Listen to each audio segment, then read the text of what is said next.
All right, thank you, Samuel. As indicated, this is one of these agenda items that members or country delegations to CCRVDF should keep close watch on in terms of how it progresses through the codex system, because it does have, I would say, significant implications, and we'll get into those implications sort of later on in the document.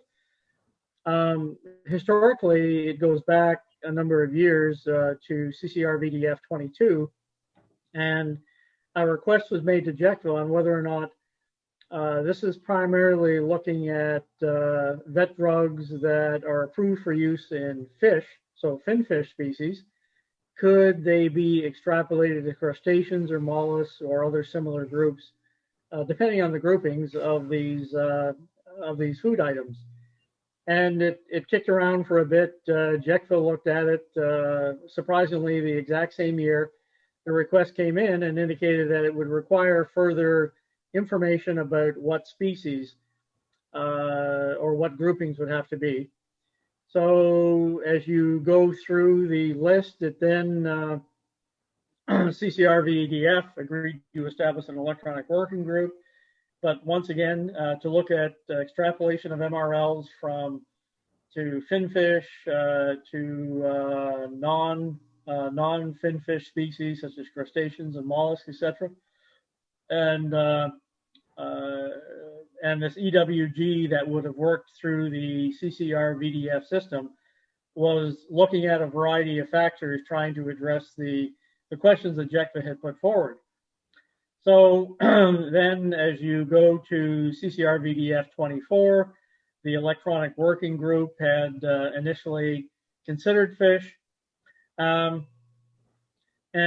because of that, CCRVDF, I guess they were so enamored with the work that the electronic working group had done, they requested a new electronic working group be formed. And this one looked at extrapolation not only to fish, but more broadly to the use in all food-producing animals. So we started off with a simple request to JECVA to look at primarily fish, crustaceans, and mollusks, the use of veterinary drugs, and that in a couple of years has expanded to the idea of extrapolation of MRLs into all food-producing animals. So and there is an electronic working group document that is available. I believe that Samuel has sent this around along with the sort of background information on this particular agenda item, and we would encourage you to look at that, because basically it describes the criteria used or considered that have to be met in order, and these are recommendations by the electronic working group, that consideration be given to extrapolation of MRLs from one food-producing animal species to another food-producing animal species. So, which is typical of most codex groups, they develop priority lists for evaluations. And in this particular case, my understanding is that RVDF has sort of an initial list of priorities, and then through in-session working groups, they take from that initial list and put it into another list, which comprises recommendations that are made to JECVA. So the electronic working group looked at the larger list of vet drugs that would potentially be scheduled for JECVA evaluation, and this is their I think they're Schedule D, and came up with a list of 10 veterinary drugs in ruminant species and 3 vet drugs in fish species that the electronic working group could consider for extrapolation, and those are given in Table 1.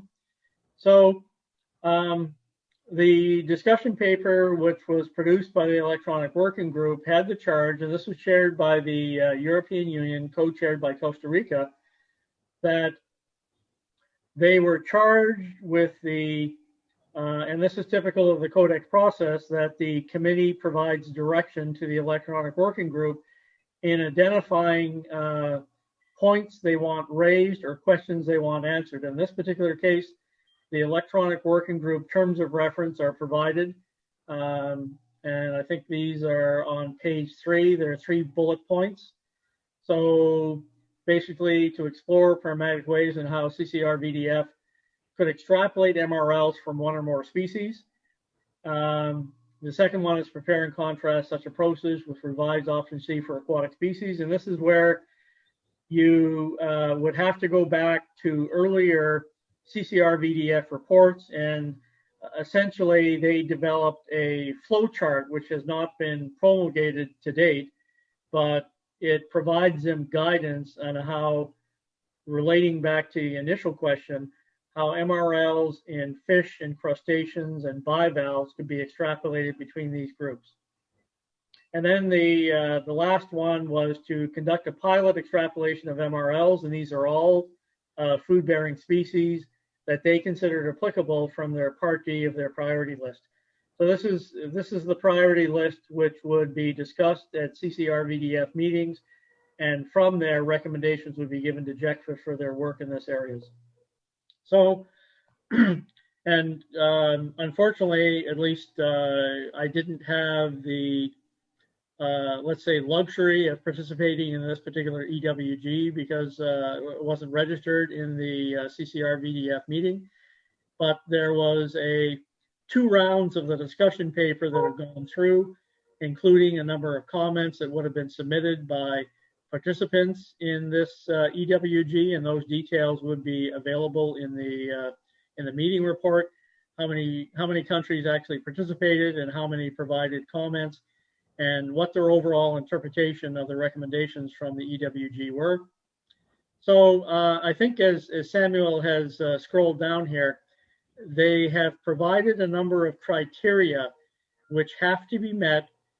And this is proposals being presented by the EWG in order for consideration of MRLs to be extrapolated between species. So what you see is that, an example would be that if MRLs were extrapolated, or MRLs were from cattle, and that would be considered the reference species, the proposal would be to extrapolate MRLs from, say, cattle and sheep to all ruminants. And the all ruminants would be the related species. So there's basically the EWG proposed these criteria for extrapolation, and then they went through each of the 13 veterinary drugs that they had pulled from the reference list D of their priority list as a test exercise, and that was described in the terms of reference. So I think one of the main focuses of this work, and we've provided a couple of, so essentially there's a proposed MRL extrapolation, so it has in this case ruminants, cattle, sheep, and goats. So the 3 criteria that have to be met in order for the extrapolation to take place are identified, I think, near the bottom of page 4. So there's identical MRLs have already exist in 2 ruminant species. So theoretically, if identical MRLs are in cattle and sheep, the proposed would be extrapolation to goats. So the identical M&Ts exist in 2 ruminant species. So essentially, there's a process where residue analysis depletion studies are reviewed. So these have to be prepared in the reference species, submitted to JECFA in order for MRLs to be approved. And it's basically the marker chemical or marker residue that's related to total residues. So essentially the criteria is that identical markers to total residues have to exist in the 2 ruminant species. And the other criteria is if there are MRLs have been established in only 1 ruminant species, but it can be met if the marker to total residues are equal to 1. So an MMT ratio equal to 1 essentially means that the drug undergoes limited to no metabolism. So the chemical that the MRL is based on would actually be the chemical that's being administered to the test animal. So we've provided a couple of examples here. One is for benzylpenicillin, and this is actually a good case because the MRLs exist for cattle, sheep, pig, and they're essentially all identical. So the MRLs were also established based on a full evaluation by JECFA, and the marker residue is the parent compound. So the M to T ratio is 1. So this is very important when it comes to residue analysis, that you're not, the marker chemical that you're not using for the depletion studies has to have a good correlation to the total residues that could be potentially available to the animal or present in the animal. So we go through, and basically this is sort of a stepwise approach that the electronic working group would take when they're looking at these examples. So the fact that the MRLs are identical, the MRLs were established, the marker residue is compound. So the 3 and 4 are basically directly related. MRLs can be extrapolated to all ruminants because the criteria have been met, and therefore the recommendation by the EWG was that MRLs proposed for all ruminants would be the same as those already established for cattle, sheep, and pigs. So the other example that we chose was the teflubenzuron, and you'll notice when the list is being provided for the initial 13 vet drugs that were proposed to be looked at, teflubenzuron is not on that list, simply because after the electronic working group went through the test compounds, as you see by the example, teflubenzuron did not pass. So essentially, even though MRLs have been established for salmon and the proposals was to extrapolate the MRLs to all bony fish, JECFA reported an MFT of 0.8. So that meant that there is some metabolism of the parent compound. So essentially, based on that criteria, teflubenzuron could not be recommended for extrapolation of MRLs because the M to T is not 1. So there is metabolism, and the MRLs are not being based on the limit of quantification. So additional information would need to be presented prior to extrapolation to show that the M to T ratio in any of the other species is identical to the M to T that was considered at the time that JECFA reviewed the use of teflubenzuron in salmon. So I think one of the more important points, which will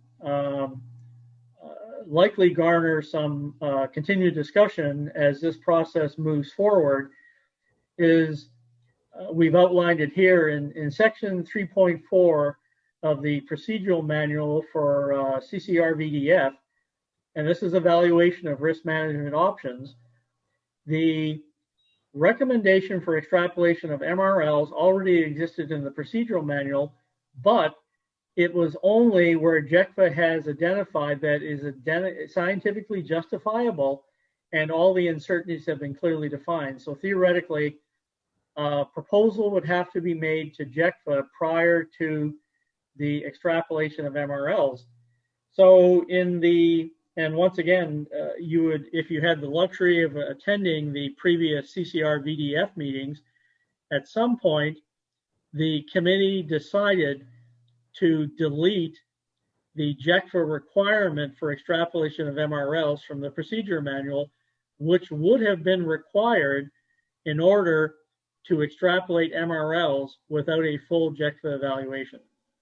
So I think this is one of the critical points that the committee will have to consider, because essentially what it's doing is circumventing the requirement that JECFA do a full scientific evaluation before MRLs are being recommended for fish species. And it could be that the an electronic working group established by CCRVDF could be recommending MRLs based on this extrapolation criteria.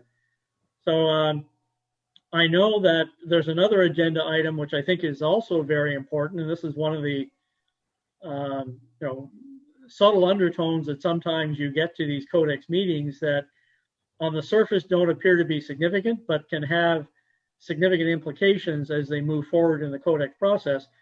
And one of those is to look at doing joint evaluations by JECFA and other national authorities for veterinary drugs.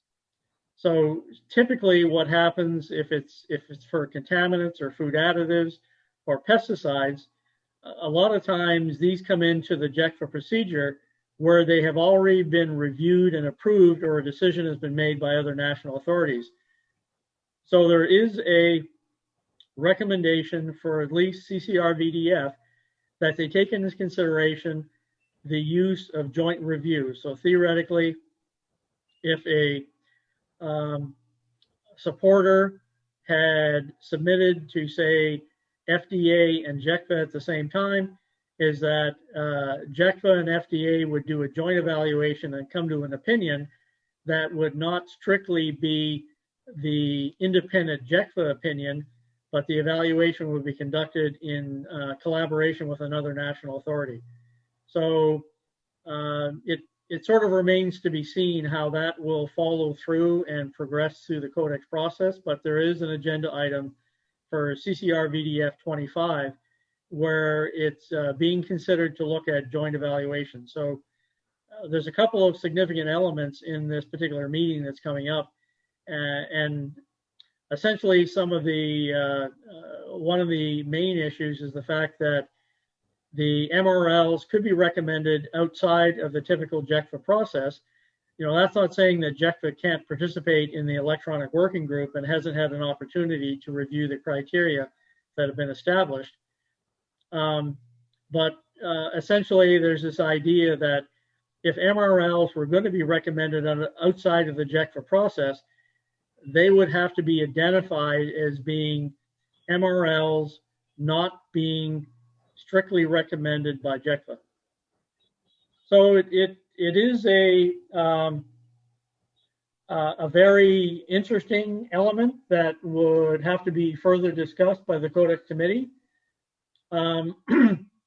Essentially, in terms of progressing through the Codex system, it really depends what CCRVDF decides. They could simply indicate additional support for continuation of this work. Conversely, if there's universal agreement for the approach, then they could recommend that the MRLs that were provided in the Table 1 of this document be put forward as a test MRLs that were developed by an EWG set by CCRVDF, and they would presumably be under the Codex authority. So anyways, there could be some additional questions, but I think we can stop at that. The only thing that I would estimate is that there will likely be support for moving this work forward. And as we had discussed previously, in a number of evaluations that are done in the European Union now, when the EC recommends MRLs, especially for veterinary drugs, those are being extrapolated to all food-borne animals. So that's a bit different than the process that currently is occurring, strictly because MRLs tend to be species-specific.